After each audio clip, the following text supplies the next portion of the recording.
the west, and just a sea of ice. Look to the east, and there is ice in the world. Look to the north, it's just an icy hell. Look to the south, and all you see is ice. Frank Wilde, second in command of the Imperial Transantarctic Expedition. It's my fourth journey to the south, and sure it won't be my last.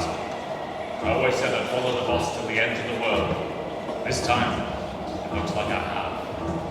All right, boys, let's keep it moving. Look to the ship, she hasn't long to go. Look to the crew, they can't stay all alone. Look how she lifts from the starboard mast. Look at the ice, she is holding fast. Look to the ship, she hasn't long to go. And the reprieve, and the door is white, and the bow not leave, and the stern not bite, and it feels like the end of the world.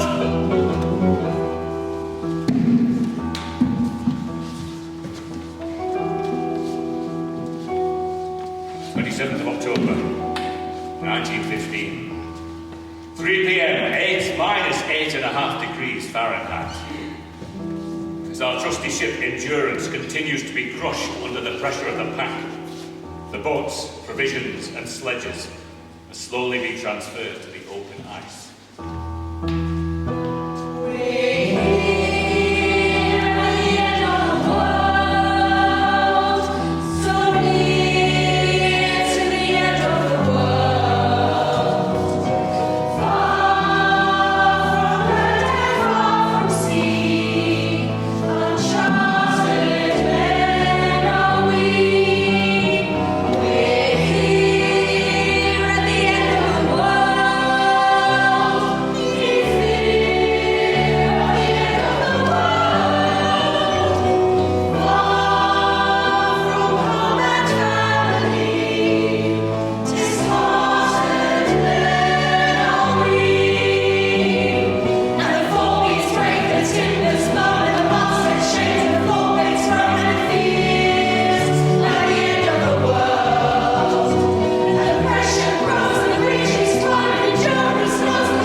John Vincent, ship's boatswain. Tell me, John, how did we get onto this godforsaken voyage? It was an advert in a newspaper, wasn't it? If we survive this, remind me to stop reading them. Does that boss really think he can still save her?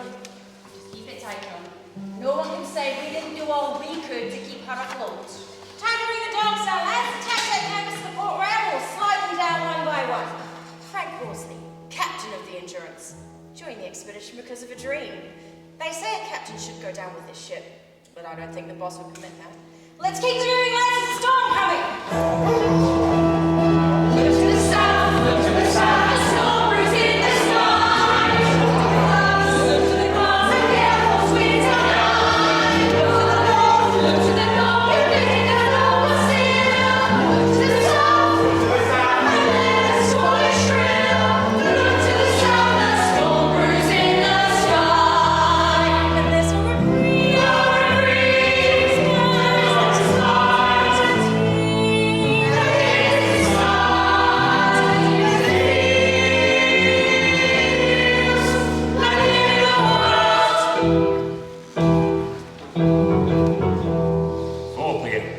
The attack of the ice seems to have reached its climax. The plans for its emergency have been well made in advance. The men work with quiet urgency. We merely await word from the boss that we are finally to abandon the ship.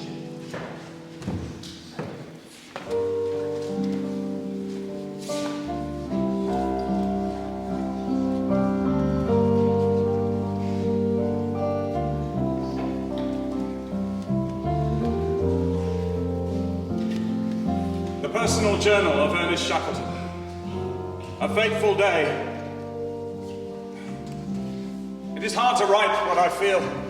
To a sailor, a ship is more than his floating home, and in the endurance I had centered hopes, ambitions, and desires. But at 5 p.m., I ordered all hands onto the ice. All hands onto the ice! Charles Green, ship's cook. Not sure what I was getting into when I boarded the expedition in Buenos Aires. Hey, lads, I heard the previous cook got fired for drunkenness. Now I know how he felt. Let's get the hoosh pop bubbly, lads. Let's keep our spirits up. Yeah. We know in time to travelling, lads. We'll need a warming cup. A storm could come, and the ice could melt. We could freeze on the ground. But we won't let the boss down, lads. Let's get the hoosh pop bubbly. Let's have grub. Free for lunch and chat. Come on in. Keep your shirt on, Tom. These aren't exactly the kitchens on the Savoy. Thomas Audley's, Marlborough College man and ex-Royal Marine, trying to keep some semblance of order in this chaos. The boss put me in charge of stores and supplies, remember? Oh, how could we forget? Any word for the boss, Frank? Where's down your fires, lads? Go in. That's it then. Let's go with today, boys. Does that come from the boss? All hands onto the ice and beach.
Let's keep our hopes alive now, boys. Let's keep stiff up our lips. She struggled to survive now, boys. She's been the queen of ships. She's done her best and withstood the worst. Now we must let endurance go. We won't say she'll let down her boys. We'll keep our hopes alive until we're back on Plymouth Hole. I want to explain to you all clearly our current position. I estimate that we are currently 364 miles from Paulet Island, the nearest point where there is any hope of finding food and shelter. I propose to try to march across the ice in that direction. I must thank you all for the steadiness and good morale you have shown in these trying circumstances. I know that if you continue to work to your utmost and to trust me, we will all reach safety in the end. 3 cheers for the boss. Hip hip, hooray! Hip hip, hooray! Hip hip, hooray! All right, now let's get some supper. Here are. 8 p.m. and the temperature is dropping fast. The camp is finally pitched and the boss has assigned the men who are settling in for a long, uncomfortable night. A small tents lost in an icy wilderness. Look at the stern of the ship, there's still an electric light on. Hussey must have left it on when he was doing his final observations. Leonard Hussey, anthropologist and meteorologist, attended King's College, University of London. Spent time with Sedan.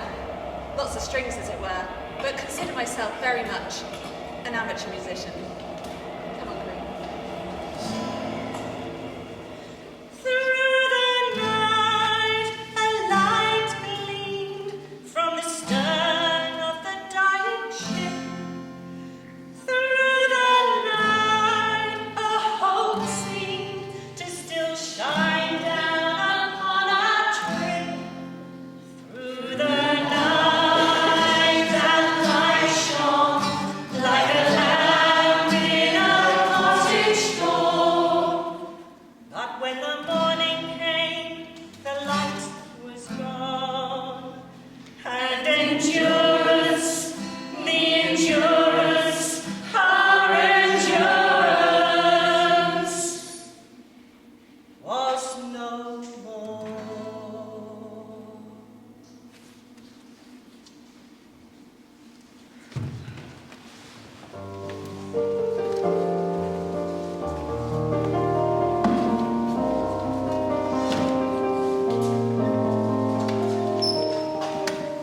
Look at what I've done.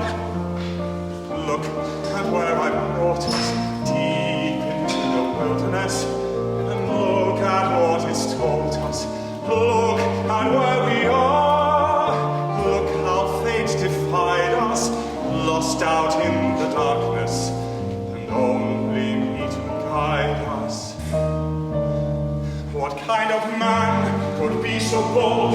What kind of recklessness made me go? What kind of plan could be so cold? What kind of fecklessness does that show? What kind of man could be so sure? What kind of stranger risks life and limb? What kind of clan could just ignore the kind of danger they face with him? What kind of man just stays at home? What kind of man would never roam? What kind of fool could be so numb? Is that the kind of man that I've become? What kind of man would never try? What kind of man would never fly? What kind of fool would never strive? That's not the kind of man, no, not the kind of man who should survive.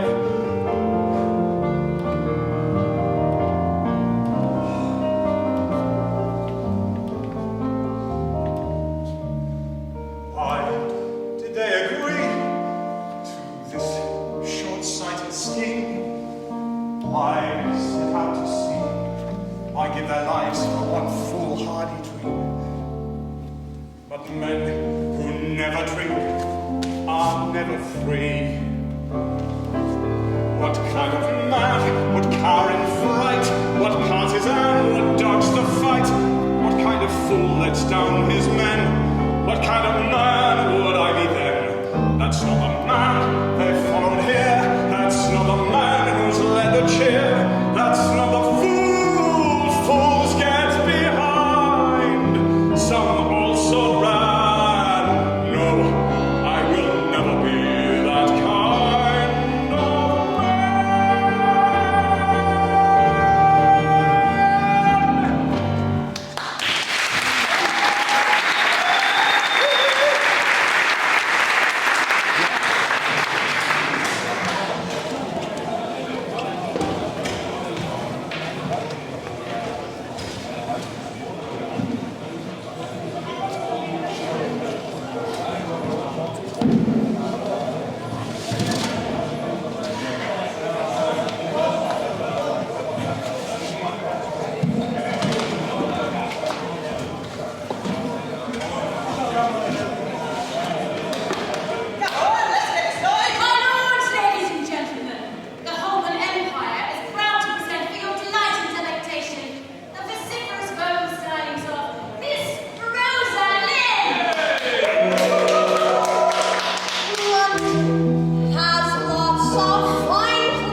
Sounds like a man's life. What are you waiting for, my handsome fellows? Let's go down to Piccadilly. Let's stroll down the thoroughfare. Let's hit town and go to every town and hope that no problem never ends. No one down in Piccadilly could expect to match our flair. So even though it's silly, let's go down to Piccadilly and maybe we will live the high life there. Roll up, come see the greatest show in London town. Next. Name. Timothy McCarthy, sir. My brother was on the Terranova with Scots. That hasn't put you off. Impressive. But tell me, young man, can you sing? Sing. Don't mean all that Caruso stuff. I suppose I can shout for you little boys. You're engaged. Report to the Endurance, Southwest India Dock. You'll go down to town, boy lad, but you'll come back home a man. Next. Leonard Hussey, wonderful to meet you. I wrote when I heard about the expedition. I don't know if you received my letter. Just back from the Sudan, I suppose. Fascinating place to Sudan. You know it. My dear fellow, do slow down. Oh, sorry. You do rattle on. You look funny. You're engaged. Report to the Yes, Endurance. yes, I know. This is the Endurance, Southwest India Dock. Oh, thank you. Thank you. Keep your tinker, soldier, tailor. All the ladies love a sailor. He looked funny. Next. Dr. Alexander Macklin. A doctor, eh? But tell me, why are you wearing glasses? Many a wise face would be foolish without spectacles. Engaged. London has lots of amusement. You can't help but love it. You can't help but buying. Has lots you can hide from. If you're tired of it, then you're tired. Yes, London has all that a man could want for, but there are some men who will always. Let's go. Let's go down without delay. Let's get down. It's far away. The winding and the darkness doesn't care. Everyone in Piccadilly knows they're gonna have to share. Although it's willy-nilly, let's go down to Piccadilly. Maybe we will find adventure there. Step through that door, my fine fellow. You may just find what you've been searching for. Can we help you? Frank Horsley, merchant.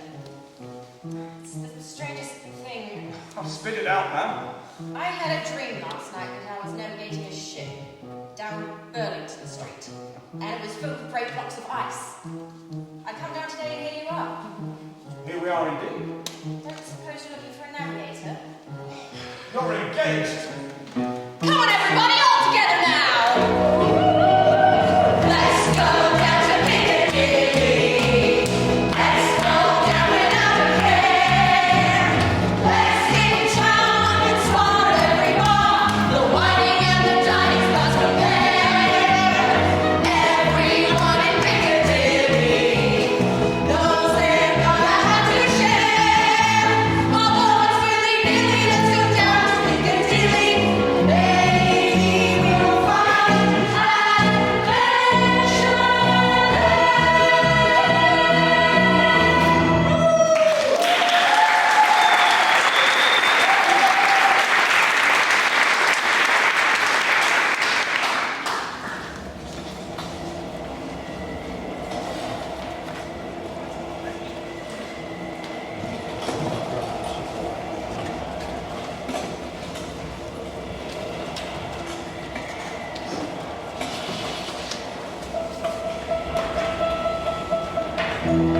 October 28th, Gillette Cheers. Our first morning out on the floor. We had breakfast late, an amazing fearless. Everyone wanting to pack up the countdown to go. Tea's out! Percy Blackborough, stowaway on the Endurance out of Buenos Aires, but now the boss couldn't do without me. Hey! Blackborough! Stowaways at the back of the line! Steady on there, lads, no pushing. Is this tea brewed yet, Doorballs? I like mine strong! I'm not drinking no tar. You'll take it how it comes. You'll feel fortunate in a few months if we have tea at all. Isn't it amazing? Their ship has been crushed, they're pitched on an unstable ice floe, their chance of rescue seems increasingly remote, and yet all of their attention is on the strength of a brew of tea. I'll never understand you Brits. October 29th, the night was quiet. All hands are preparing the gear. Weather is fine, ship's biscuits are diet. And there must be worse places to begin the world than here. Today the boss ordered that to preserve supplies, the dogs and the ship's cat had to be shot. It wasn't a task anyone in the camp was keen to sign up for.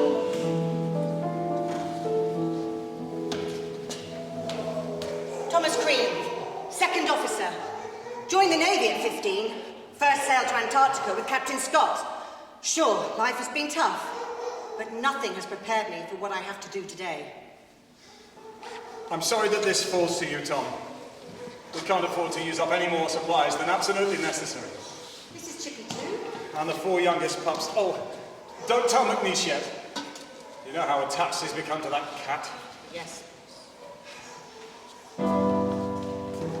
Day by day goes by, much the same as one another. We work, we talk, we eat, we lie.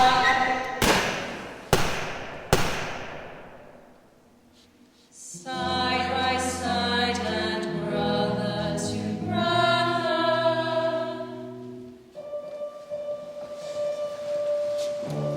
October 30, northeasterly blowing. Today, we begin on our quest. Frozen and dirty, but glad to be going. Better than sitting and waiting to drift our way west. I pray God I can get the whole crew safe to civilization. All hands gather round. My friends, today I intend to begin our march west. Now, we cannot afford to cumber ourselves with unnecessary weight, so, apart from the clothes on your backs, sleeping bags, boots, etc., I have allowed £2 per man for personal gear. This may still seem like too much, but even such travellers as we need a memento of home and of our people beyond the seas. I should like to remind you, if I may, of what Queen Alexandra wrote in the Bible she presented to us the day the Endurance set sail. May the Lord help you to do your duty and guide you through the dangers by land and sea. May you see the works of the Lord and all his wonders, safe with God may you be. May the Lord help you to do your duty and guide you through the dangers by land and sea. May you see the works of the Lord and all his wonders, safe with God may you be. May the Lord help you to do your duty. Wait. Bring the guitar. Thanks, boss. Are we moving, men? Boys, bring it together. Let's get going.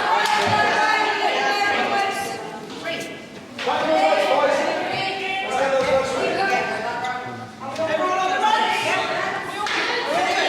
We're all good. Keep moving. Heave away, boys! Day number 1, traveling west, across the floors and bridges, all of the men down to their last, hauling boats by sledge. March boys, through the ice and snow. Push boys, careful and go. The men had to haul the boats and sledges in relays across the chaotic floes of ice. It was heavy work, and by 5 p.m. we had only covered half a mile. Day number 4, ice ridges grow. From hummocks into mountains, everyone strained, everyone tired, but still we must push on. March men, always pushing through. Push men. Enough! I can't go on. Resume your position, McNeish. Resume your position. I'm not taking another step, and I'm under no legal obligation to do so neither. I signed up to a ship now. Since the ship went down, I'm free to obey orders or not. Resume your position. You resume your position. He's right. We're all on our last legs. All right, that's enough. You know as well as I do, these are exceptional circumstances. Yes, boss. Duties must be carried out whether on board the ship, in the boats, or on shore for the duration of the voyage. As far as I can see, this voyage is not yet over. Stay here if you want to, Chippy. Or strike out on your own. You'll be dead within a week. Yeah. Let's get them moving. Onward, men! Keep going. Day number 7. Spirits are low. Can't go any farther. All of the men down to their last. So here I call a halt. The men were flagging and the ice ahead proved quite unnegotiable. All of the crew have behaved exceptionally, apart from the carpenter. I shall never forget him in this time of strain and stress. I ordered that the camp be set on a heavy old floe, and this will be our home for the foreseeable future. Week number 1, many decisions. Like how long before we can go? When all said and done, aspirations. It's time how long we can stand on this floor.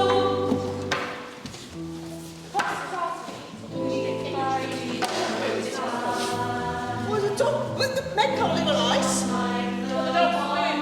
Leave everything out of the glass. Can you welcome back, will you? I'll think of something. Grubs up, lads. Come and get it.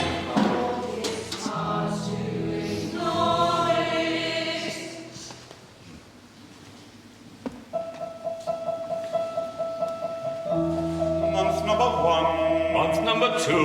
Month number 3. We wait and we wait. And we wait. And we wait, but the ice walls Are still unrelenting. We wait for the sun to settle our fate. and we wait. And we wait. And we wait. camp is still far from fragmenting. 8th of April 1916. Our camp has been reduced to a triangular raft of ice which is being slowly shattered beneath our feet.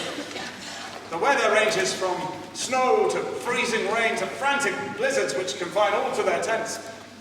There is little to do but wait until the pack finally breaks and to talk of home. I wonder who found the sixpence in the Christmas pudding this year. Christmas was months ago, McCarthy. Doesn't feel like it. Yes, my grandfather used to pretend he found half a crown in the pudding and sneak it to lunch in his waistcoat. Cool, I could eat a bit of that pudding right now. The fire is roaring, the candles are glowing, and supper is all cleared away. Your grandfather's snoring, the evening is slowing, but right now it's still Christmas Day, and there are still games left to play. So sing a lonely Christmas carol, say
suffocates our clothes and chills us almost unbearably. Some of the crew are beginning to look seriously worn and strained. I doubt if all of the men will survive this fight. The fire has faded, and our scandal gutters, and everyone's ready for bed. The games become jaded, and words are just mutters. It's midnight and Christmas is dead. There's nothing left to be said. So sing a lovely Christmas carol. Send it out through the dark, loud and clear. Just a lovely Christmas carol that our families might even hear.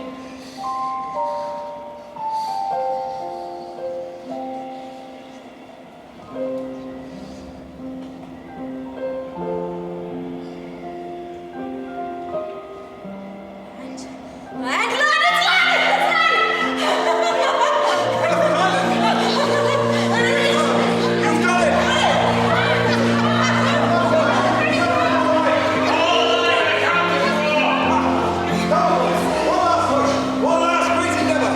By endurance we conquer! All hands to the oars!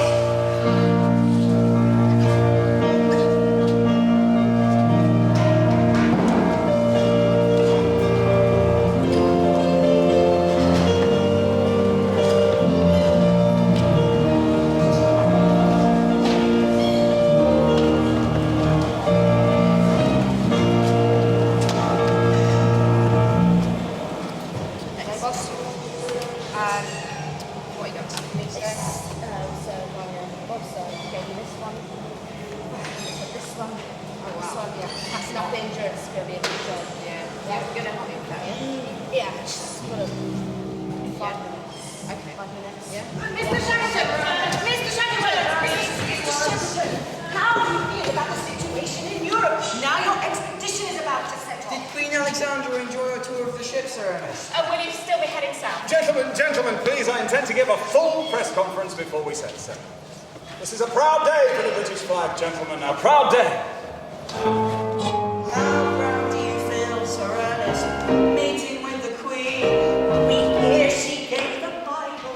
We hear that she's very keen. You bowed at the wheel, Sir Ernest, blushing as she read. Now would it be a libel if you told us what she said? Would you wait a moment, Sir Ernest, while I set up? Of course, gentlemen. By endurance we conquer, and by God we'll do just that. We'll cross the southern wasteland in under 6 months flat. It's time that we make haste and make sure others don't prevail. By endurance we conquer, now by God, it's time to sail. Very good, gentlemen. Hold it, please. Your time to sail. High time to sail. Thank you. Thank you, gentlemen. Lovely. Sir James, what an honour. As if you would miss this day, Ernest. The honour is all ours, old chap. What a lovely day for it. Despite the gathering clouds, eh? Ah, yes. What do you make of it all? Oh, all be over by Christmas. Nothing for you to worry about. How glad you must be, dear sir. I'm heading south again. On days like these, one makes history. Doesn't count to so many men. We vowed we would be here, sir, to wave you on your way. Your courage is a mystery to most gathered here today. Would you be so kind, gentlemen? Oh, yes, absolutely. By endurance, you'll conquer, and by God, that's what you do. You saw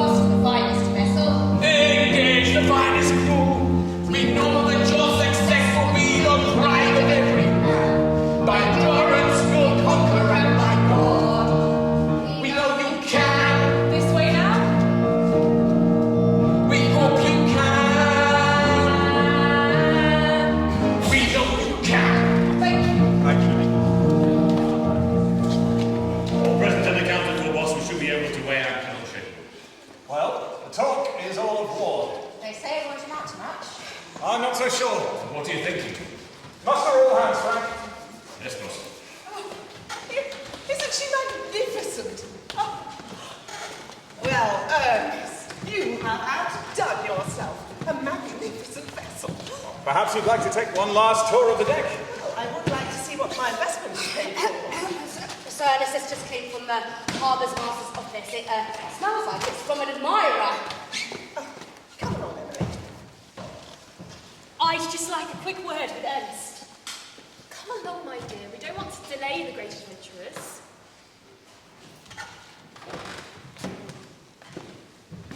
My dearest Ernest, I know that we have already said goodbye, that you told me not to come to Paris, but I couldn't resist sending you a little keepsake, something to keep you warm in Antarctica. Think of me when you're surrounded by all that ice and snow. I'll be waiting for you when you return. All my love, Rosa. What was in the parcel? From an admirer. Emily, I thought you were touring the ship. Nothing, just a few last-minute supplies, that's all. Oh, cheer up, old girl. It'll only feel like I'm gone for a few weeks. The time will fly by. When you return, it might well be the spring. Won't you miss the spring when you're away?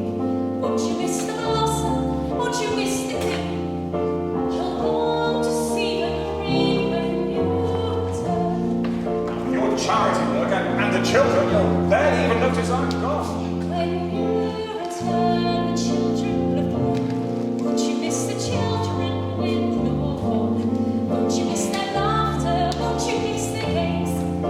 You'll barely know their names when I you return, our fate will be secure. No more need to borrow or to mortgage or insure. On that day, our future will be set, a legacy to marvels generations won't forget. When I return,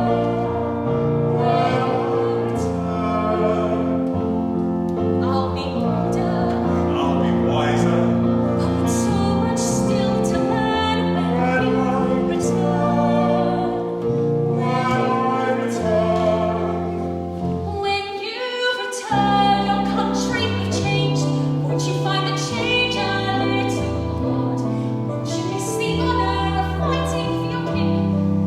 You'll have missed the whole thing When I return, my exploits will be famed. No more doubts or questions, no more continents unclaimed. On that day, the nation will applaud. No more sly suggestions that in some way I'm a fraud. When I return,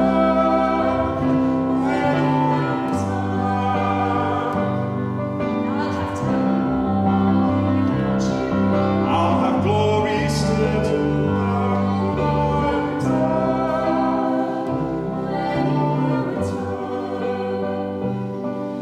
I'll have one more year without you.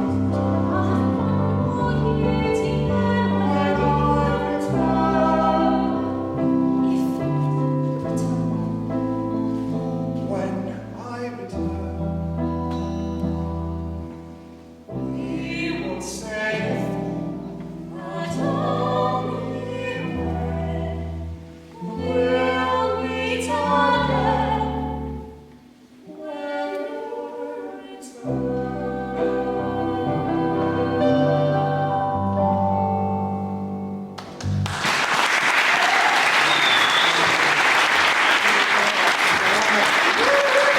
What have you and your good lady wife, Sir Ernest? a capital idea. I can't think why you would need a picture of me. Thank you, my lady. Everyone's ready, boss. Thank you, Frank. Would you excuse me, my dear? I need to speak to the crew. I'd better go and see what Janet and the others are up to, or else they'll be coming with you on the voyage. What would I do without you? My friends, I have come to a momentous decision. With war on the horizon, I can no longer in all good conscience set out to the south without offering something in return to my country in the event of war breaking out. So, I have sent a telegram to the Admiral, placing our ship, our stores, and, if you agree, your services to the nation in the event of war. By endurance, we conquer, and for God and all that's good. I've offered up endurance, it's only right I should. I've given my assurance, we're prepared to fight the Hun. By endurance, we conquer, and now by God, we'll see it done. In light of this decision, if any man here wishes to be relieved of his duty, let him speak now.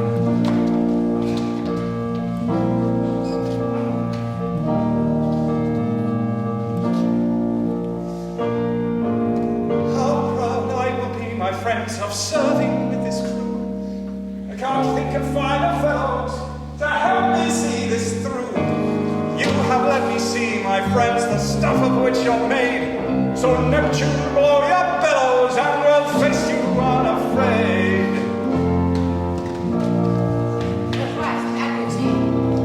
From the First Lord of the Admiralty. Mr. Winston Churchill, proceed. Capital.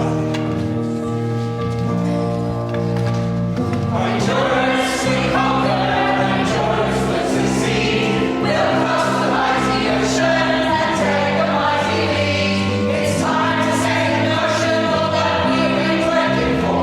By endurance we conquer, by endurance we'll conquer, by endurance we'll conquer. Of that we can be sure.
One more then, ladies. I've just reset for another. And what is it today? The 18th? The 19th? It's the 23rd. And it's now 1916, Constance. My, how time flies. Still no word. Nothing. Well, that could mean anything, couldn't it? Ernest has been in tricky situations before. Of course he has. Yes. And even if he were here, well, he'd be at the front with the other boys, wouldn't he? He wouldn't hesitate. One more then, ladies. One to send to the boys in the trenches, eh? Thank you. 2 extra biscuits and a quarter of a pound of jash this morning. Boss's orders. I'll be nothing for those then. You'll miss Rob like this in the real world, Captain. Yeah, don't go overeating when you reach South Georgia. Make yourself sick. Chance would be a fine thing. Here, mind you don't go getting your feet wet in that boat with coffee. Us can't pull everyone out of the water.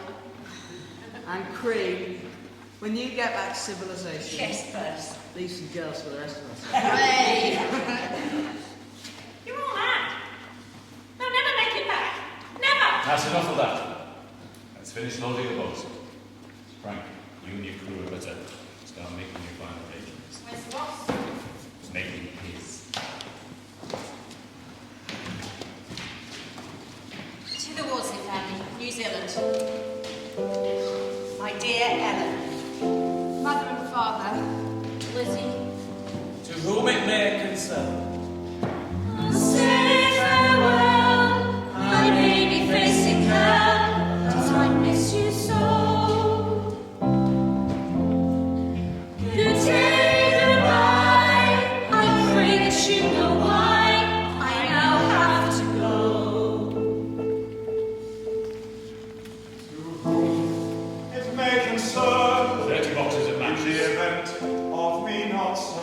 I 6.5 gallons of paraffin. charge Frank Wilde to take command. 1 tin of methylated spirit. All who are still alive. 10 boxes of flavors.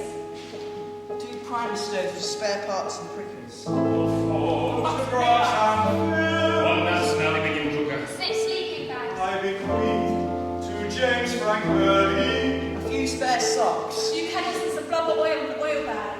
3 cases of They sledgehammer. do with them as he planned. 2 cases of nut food. And I hope that Blackborough finds a girl. 2 cases of biscuits. 1 case of dark sugar. 30 packets of Truno. And if you get back home, 1 tin of Bovril cubes. 1 tin of syrup salt. you must lecture and you must publish. 36 gallons of water. 112 pounds of Look ice. out for my interests and my wife. 1 sextant. 1 pair of binoculars. Prismatic compass. Give regards to everyone at my club. 1 aneroid barometer. 1 sea anchor. Charts. And when all this is done, and the remaining crew are safe and rested, I pray that you prosper in your work and life, and convey to my people that I did my best. Yours sincerely, E.H. Shackleton. Take And what I done, take and when I brought her to know you are there, to the I'm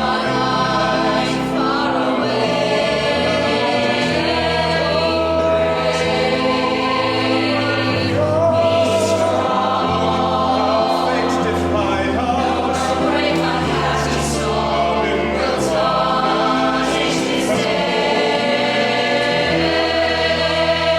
day.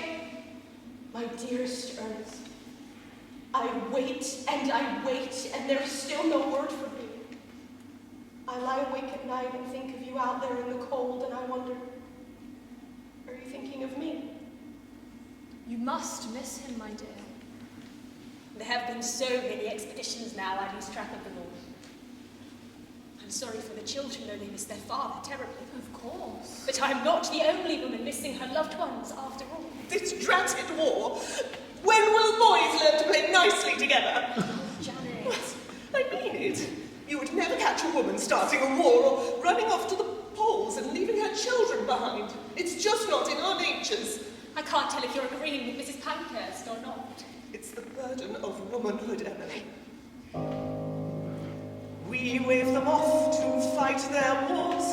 How quickly they risk their lives. We watch them leave for foreign shores, their mothers and their wives. For this is how it's always been. Some go and some must stay. We've got to keep our home front keen to fight another day. But spare a thought, shed a tear for the world you leave behind. Say a prayer, share a fear for the world you leave behind.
surprising speed for such a small craft.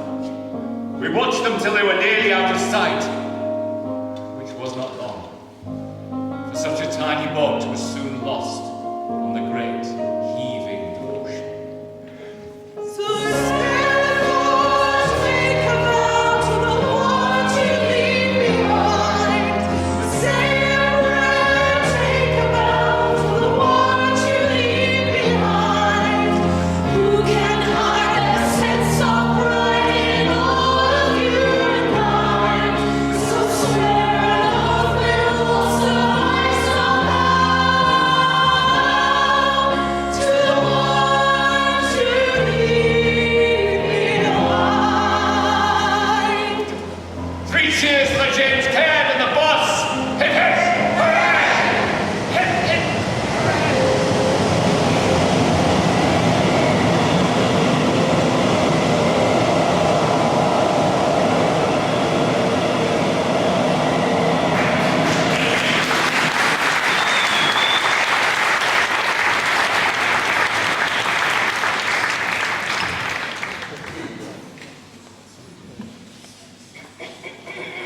Ladies and gentlemen, thank you, ladies and gentlemen, and thank you for coming out on this cold night. In all my adventures with Sir Ernest Shackleton, who we always refer to as the boss, the journey I'm most often asked to recount is the one about our great voyage from Elephant Island to South Georgia. That 16-day ordeal by water across the southern Atlantic Ocean, the journey of the James Caird. There were 6 of us, myself and Sir Ernest, Chippy McNeish the Carpenter, McCarthy and Vincent, and of course, Tom Crean. How well did I know Sir Ernest, you say? I was on the James Caird, the little boat that sailed to South Georgia to get help. It was a long time ago. Tell you what, my friend, pull up a chair, have yourself another pint, and I'll see what I can remember. We set off from Elephant Island on Easter Monday, 1916.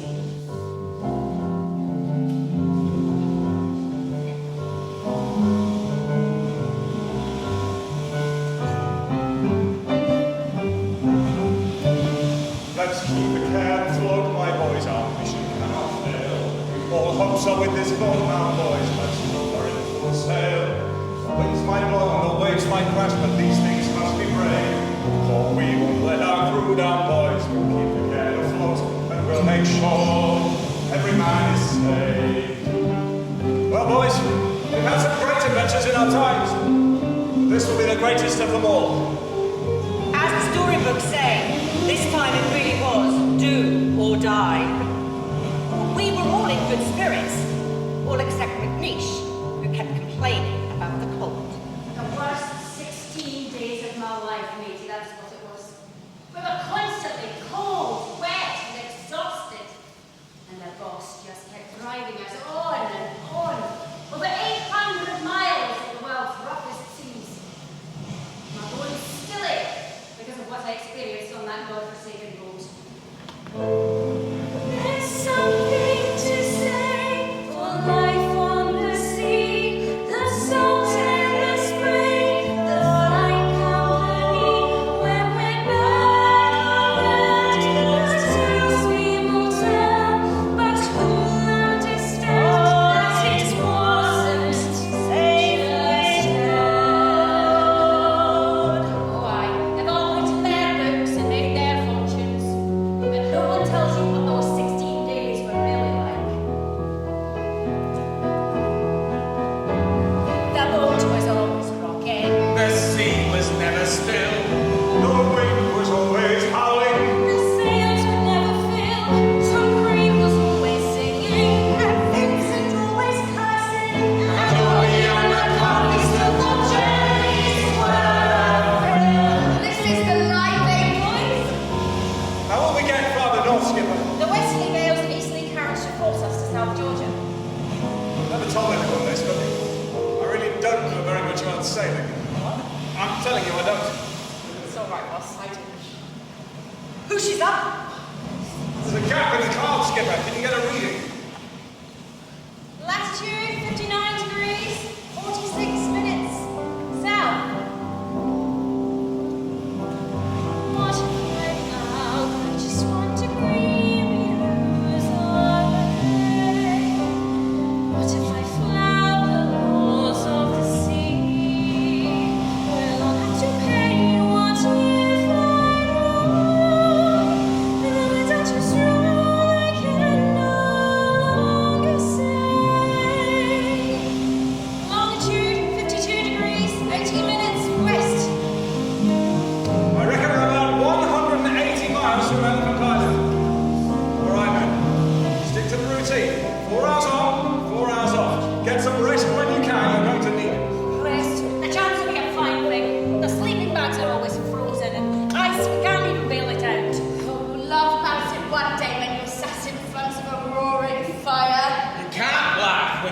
dead. The nights were always freezing. The bush was never hot. The waves were always pounding. Yes, thank God was not. McNeish was always praying. The prayers they always chanting. And only on the coffee still sit higher in his laws. And when they write the history of the journey of the Kent, there'll be no myth or mystery over what was done or dead. It's when they tell the story of the journey of the Kent. Surely none will doubt the glories that 6 desperate men have shared. 6 men lost upon an unforgiving sea. 1 word tossed upon a waves. 6 hearts crossed upon a hope that might not be. For 16 nights of frost amidst its graves. Bushy's up. The ice is starting to weigh us down. We need to start chipping it off. God help us. I'm chipping away now.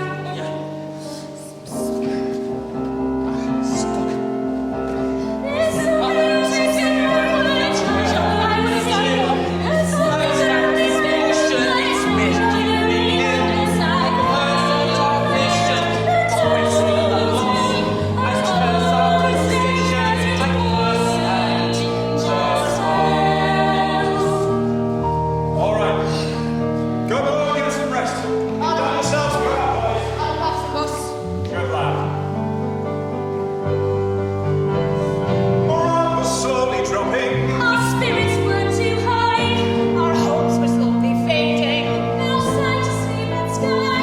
The bus just kept on going. The boss just kept on rowing. The boss just kept on showing. It was either do or die. And when they tell the history of the journey of the Kent, there'll be no myth or mystery over what was done or dead.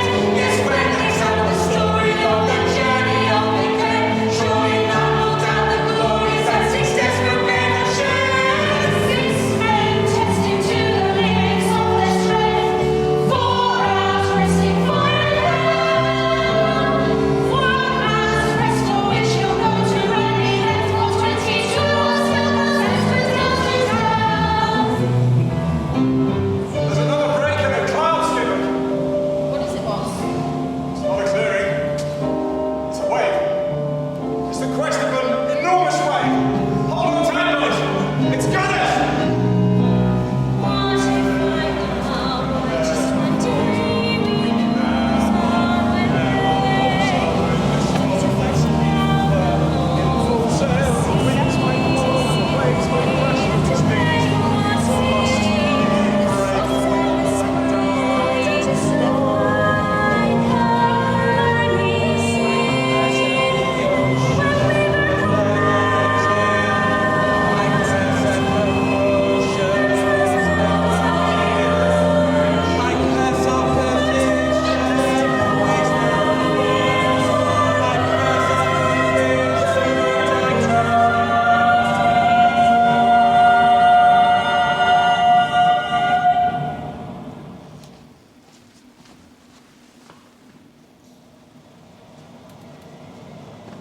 Picture the scene, if you will, ladies and gentlemen.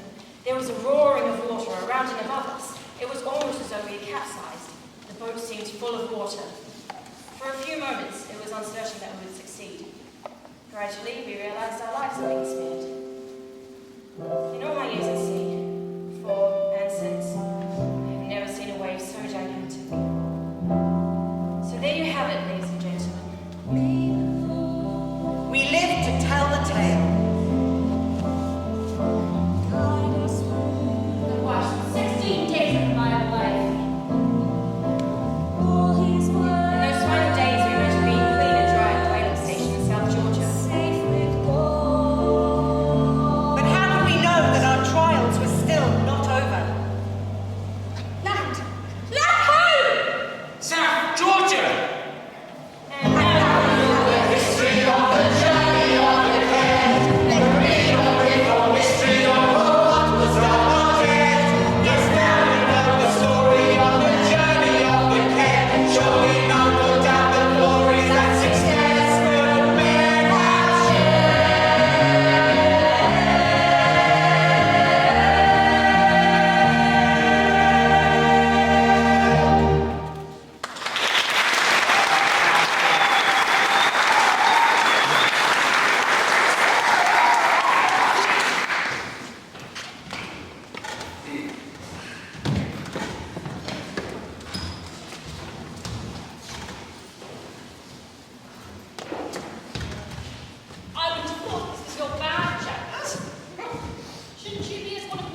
Actually, Emmeline has decided to suspend activities for a while for the war effort, you understand.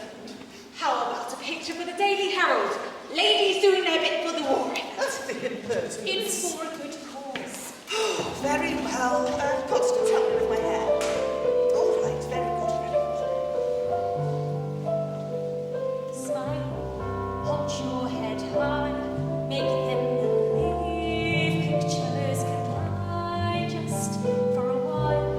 Leave them alone. You can deceive, you can be strong. Show what you need to show, and they'll turn and go just the wife of the man they think they know.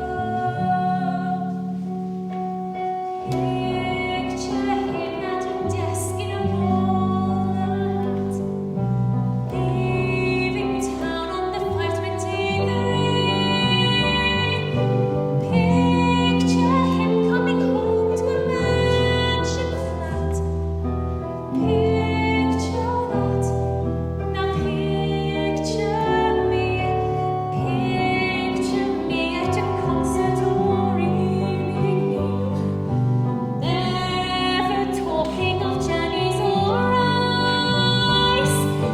Picture us out of debt on an even keel. Far from you, but oh so nice. I've never been the one that condemned him to a small conventional life. I've never been that small conventional wife. Eagles must fly and be free when he returns. Is that the woman I'll still be?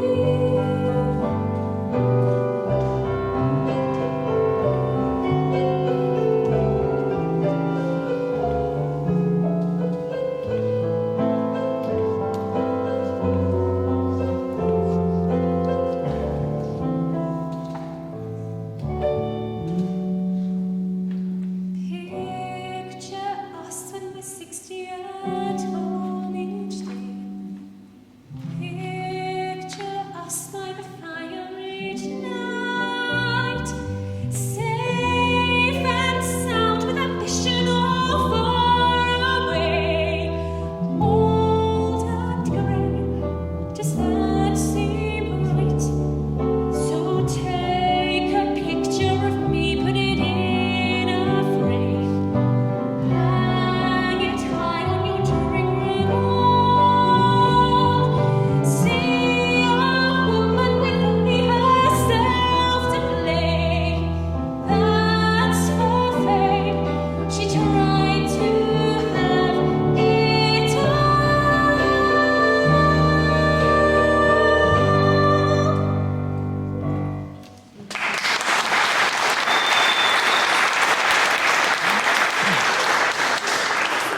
Oh, yes. Yeah, this is very good, Dad.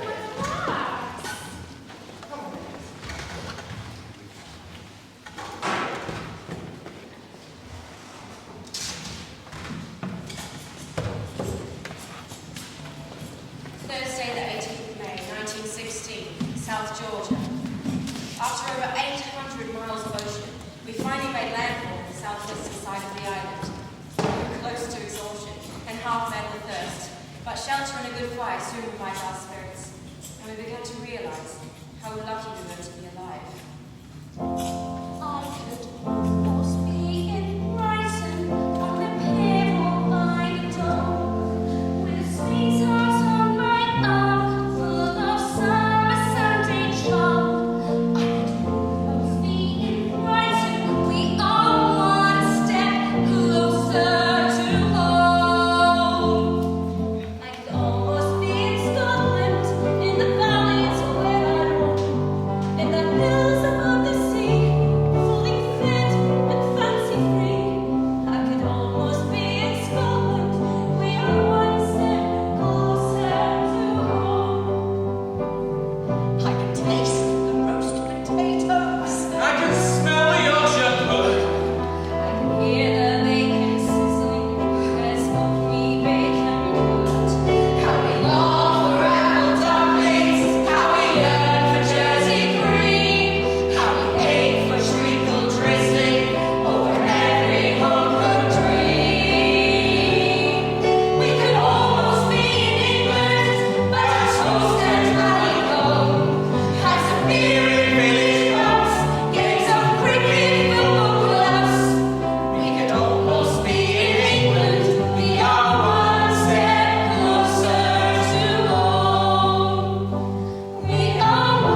6 men found upon an unfamiliar shore. One boat soundly did her best. But there's one more round to go, one journey left in store, for 20 miles about, before we rest. Well, my friends, it seems we have two choices. We can either sail 130 miles around the island to the whaling station, or a group of us can head inland across the 20 miles that separate us from civilization. Now, I don't believe the Caird, or indeed some of us here, are capable of another voyage. So as I see it, we have but one course of action. We must try to head inland across the mountains on foot, something which no man has ever done before. I have surveyed the immediate vicinity, and I am confident that there is safe passage through the mountains. I've asked Worsley and Creed to accompany me. McCarthy, I would ask that you stay here with Vincent and the carpenter. Each man had 3 days' worth of provisions. We took screws off the cairn and fashioned their worn-out footwear into climbing boots. Among the things they carried was a compass, a stove, and several lengths of rope. They were marching light indeed. All right, boys. Which is like? We should have you relieved in a couple of days.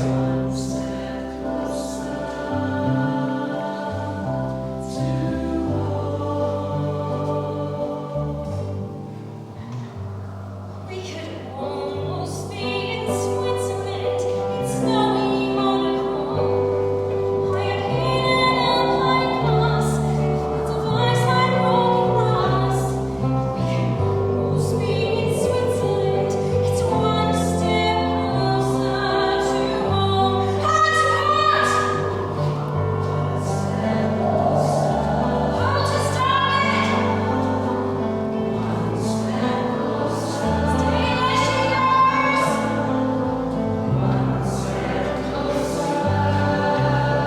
Up to course, boys!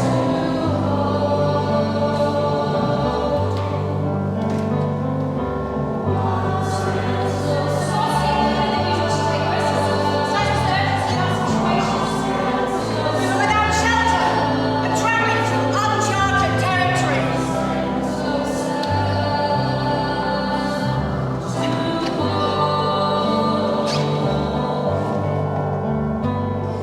We're guided onwards by the moon's familiar glow. The same old moon that's shining down on everyone we know. And it feels like there is someone traveling with us through the night. It could just be the wind that's fighting. It's the end of sight. Is our journey nearly over?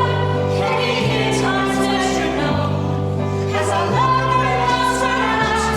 Have we forced our final out?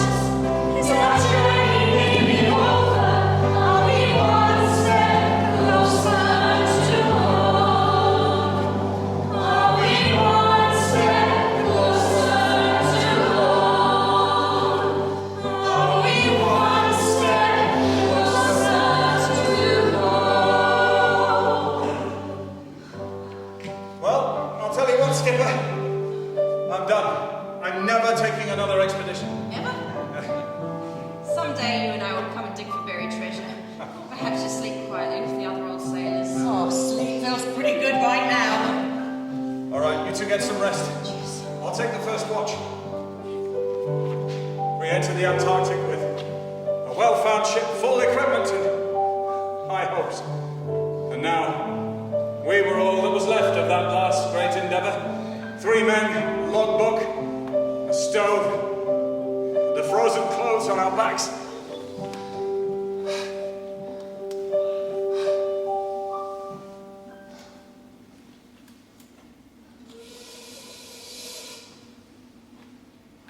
Wesley, Cream, wake up. Listen, listen. I can't have imagined it.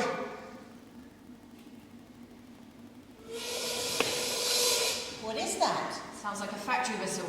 It's the whaling station at Stromness. It's the morning call to work. Boys, we've done it. Civilization. We're only a few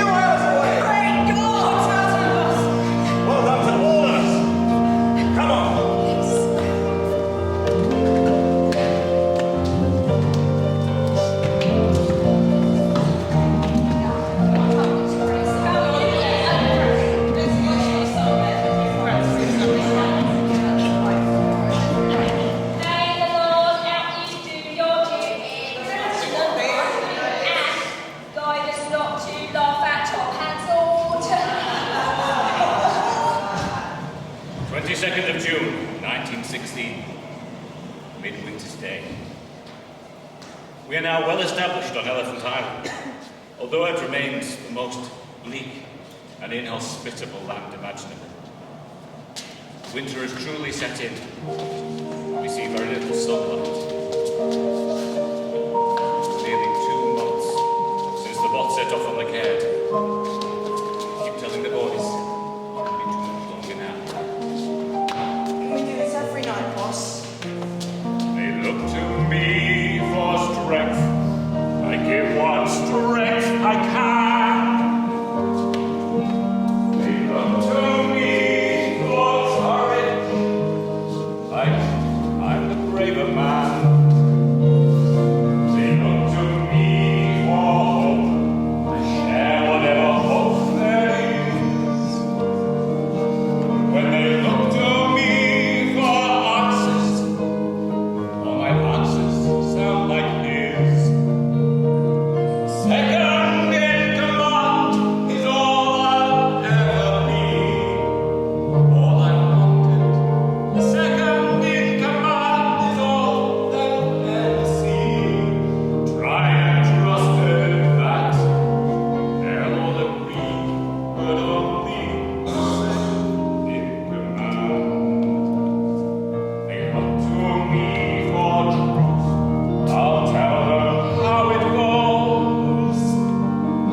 They look to me for wisdom, like I'm the man who knows. They look to me for light when all our prospects seem so dim. But when they look to me for guidance, all my guidance comes from him. Second in command is that the man they need to get them through this. Second in command, a man to rise and lead. Strong and stable, that they will agree, but only second in command. The boss is out there somewhere giving everything he can. The boss is out there somewhere hoping when he chose me that he chose the right man. So that's the man I'll be. Second in command does not mean second best. I'll do my duty. Second in command to rise above the rest. And faithful that they'll attest. But only second in command.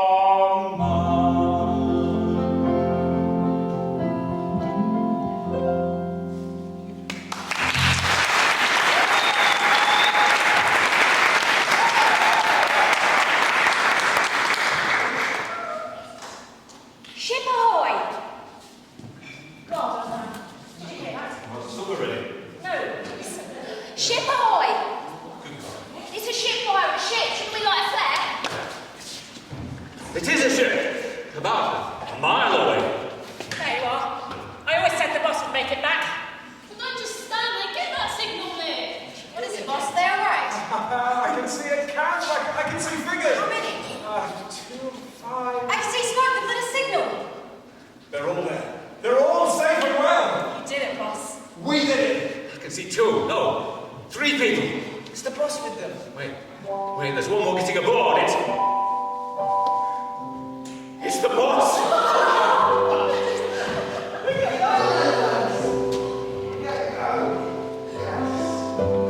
Lord, help you to do your duty and guide you through the dangers by land and sea. May you see the works of the Lord and all His wonders. Safe with God, may you be.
friends of serving with this crew. Hardly in fine fettle with all that they've been through. You have let me see, my friend, the stuff of which you're made. You've proved your might and mettle, unashamed and unafraid. By endurance we conquer, and by God that's what we've done. We crossed the mighty ocean, we fought the odds and won. And with that same devotion will my comrades go to war. By endurance we conquer, and they'll face the fight once more. As for myself, I'm prepared to serve my country in whatever way I can to aid the war effort. As for future plans, I fear I have too long neglected my responsibilities at home. I think adventure has done with me. 3 cheers for the boss. Hip hip! How about a final photo for the history books? The last of the crew of the Endurance. A capital idea. You don't mind doing, my dear, one last duty? Of course. I'll be in the carriage waiting and then we'll take you home. What have I ever done to deserve you? Go, Deputy. The Imperial Transantarctic Expedition! We with them off to fight their wars, how quickly they risk their lives. Lewis Rickinson, Chief Engineer, served in the Royal Navy in the Great War despite ill health. Died during World War II, still in active service.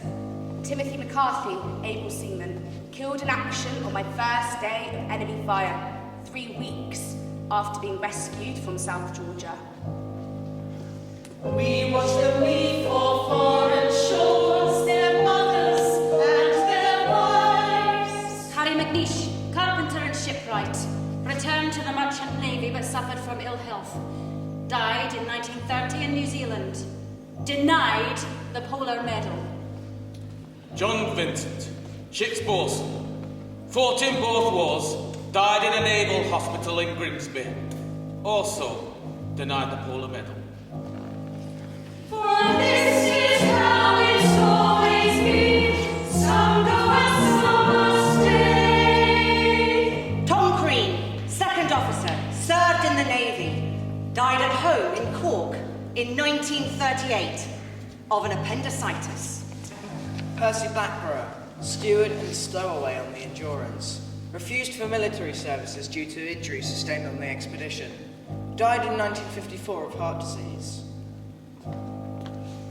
There's got to be a home front key to fight another day. Leonard Hussey, anthropologist and meteorologist.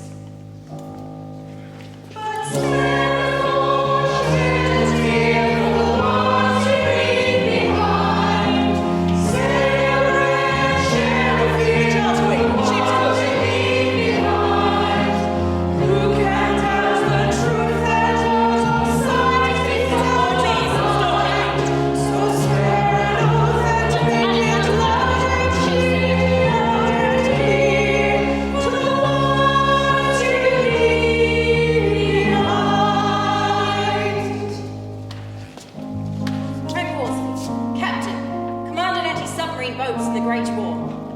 Frank Wilde, second in command, volunteered for active service and was posted to Arctic Russia.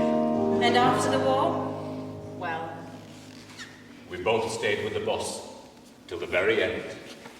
so sail on, sailing out to the water to leave behind. Sail red, take a bow to the water to leave behind. Who can hide their sense of pride in all of humankind? So swear oath we'll all survive somehow. To the water to leave behind.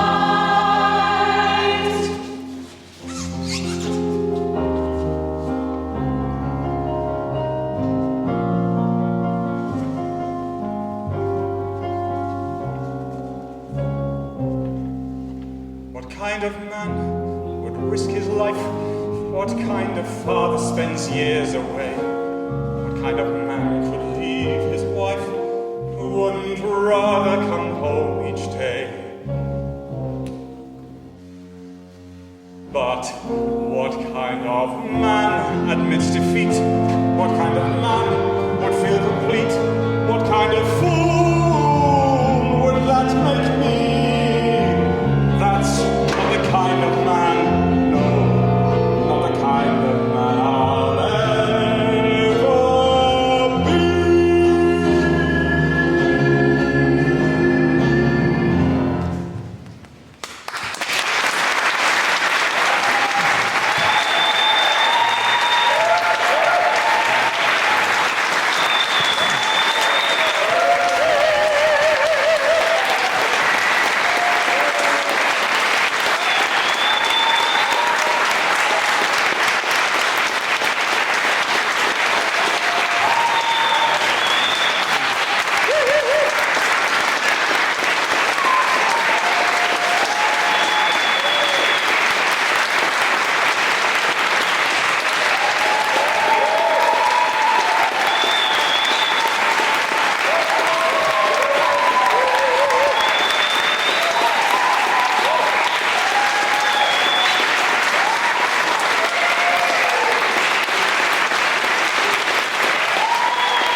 Ladies and gentlemen, I thank you first of all very much for coming.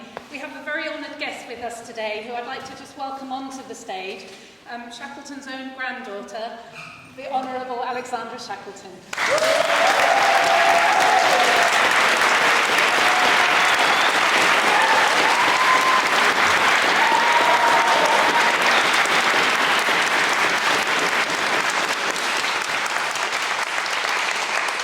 Sadly, I did not know my grandfather. He died 100 years ago this year, at the age of 47. After each expedition, he promised my grandmother he would not go again. Eventually, she wrote in her diary, "I realise you cannot cage an eagle in a barnyard."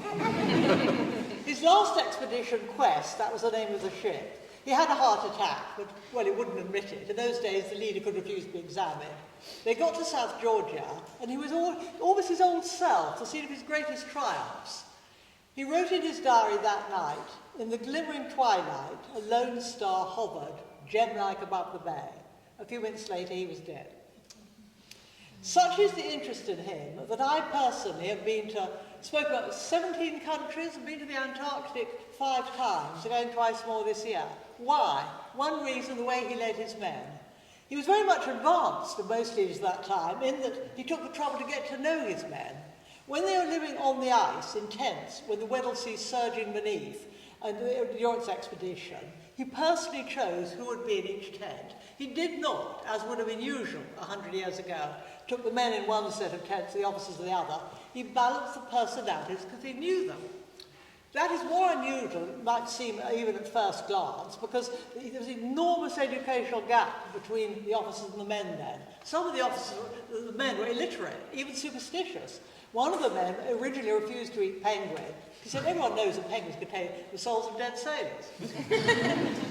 So the interest continues. I have heard a lot and seen a lot of events with my grandfather. I have to say, I consider this evening to be absolutely outstanding. The